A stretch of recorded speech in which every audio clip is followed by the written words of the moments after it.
అంటే ఏంటో తెలుసుకుందాం. సాధారణంగా గోత్రం అనే మాటని మన ఇంట్లో ఏ పూజా కార్యక్రమం జరిగినా, ఏ దేవాలయానికి వెళ్ళినా పూజారి గారు మనల్ని అడిగే ప్రశ్న, అయ్యా తమరి గోత్రనామం ఏంటి అని.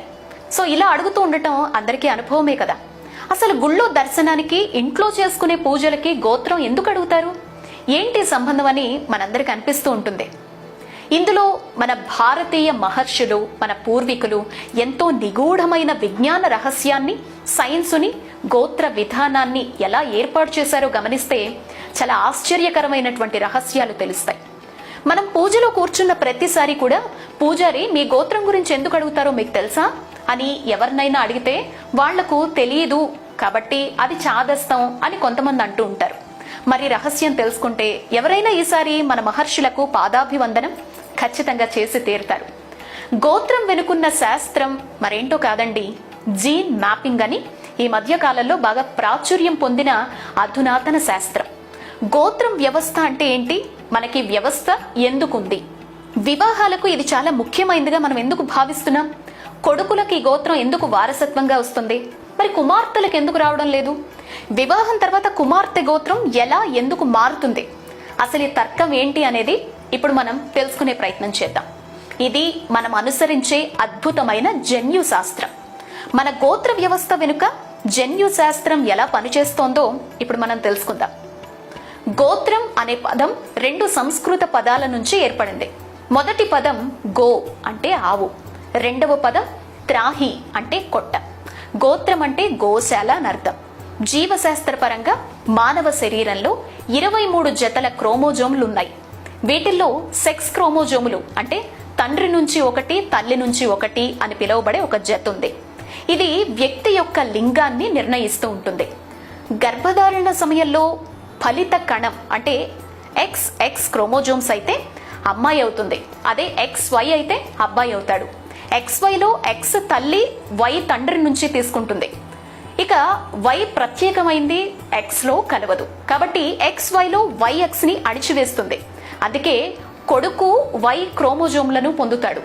ఇది మగ వంశం మధ్య మాత్రమే వెళుతుంది. అలాగే మహిళలు ఎప్పటికీ Yను పొందలేరు. అందువల్ల వంశవృక్షాన్ని గుర్తించడంలో జన్యు శాస్త్రంలో Y కీలక పాత్ర పోషిస్తుంది. స్త్రీలు ఎప్పటికీ Yను పొందరు కాబట్టి స్త్రీ గోత్రం తన భర్తకు చెందిందవుతుంది.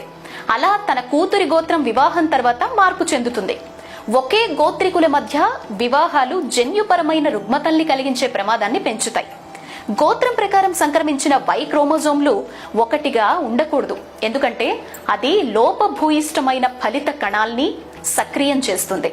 ఇదే కొనసాగితే ఇది పురుషుల సృష్టికి కీలకమైన Y క్రోమోజోమ్ను పరిణామం అలాగే బలాన్ని తగ్గిస్తుంది, కొన్ని సందర్భాల్లో నశింపజేస్తుంది కూడా.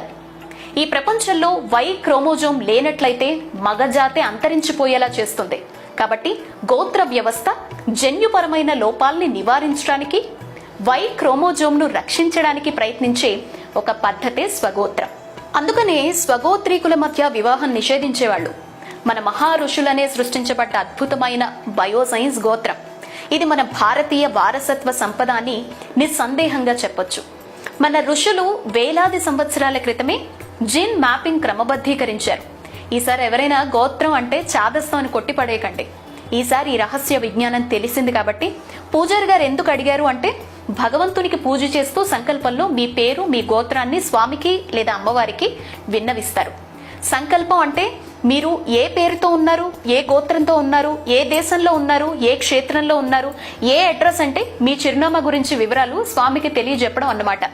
నిజానికి భగవంతుడికి మనం ఎవరమో తెలియకనా అంటే ఆయన సర్వజ్ఞుడు, అంతర్యామి, ఆయన మనలోనూ ఉన్నవాడే. ఇదంతా చెప్పడం మన సంతృప్తి కోసం మాత్రమే.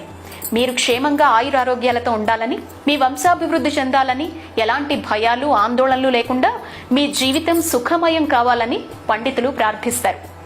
చివరిగా పుష్పాలు, పూజించిన అక్షతలు మనపై వేసి భగవత్ కృపకు పాత్రులు అవ్వాలి అని ఆశీర్వదిస్తూ ఉంటారు కదా. ఇదండి ఈ గోత్రం వెనుకున్నటువంటి రహస్యం. మరో మంచి విషయంతో మళ్ళీ మరొక వీడియోలో కలుద్దామా. నమస్తే.